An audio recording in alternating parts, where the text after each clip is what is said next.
जो आज स्वस्थ हैं, निरोग हैं, धनवान हैं और कुलवान हैं, यानी पिछले जन्म में चाहे इस जन्म में न करी हो, है ना। कई लोग ऐसे भी मिलेंगे जो पुण्य नहीं करते, धर्म नहीं करते, कुछ नहीं करते, लेकिन बहुत बड़े धनवान देखे जाते हैं, संपन्न देखे जाते हैं, मतलब पहले कर चुके हैं।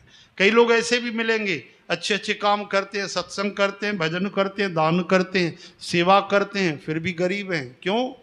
क्योंकि आज बीज लगा है तो अभी थोड़ी ना पेड़ पैदा होगा।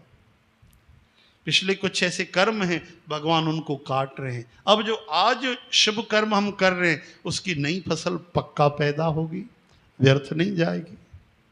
हरे राम। याद रखना भाई, जैसे हम कर्म करेंगे वैसा ही सुख दुख हमको भोगना पड़ता है।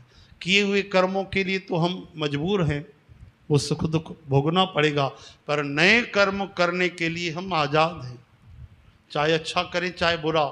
इसलिए सोच समझ के हमेशा ऐसे कर्म करें जिससे कभी भी किसी को भी कोई भी थोड़ी भी तकलीफ न हो, कष्ट न हो, है ना।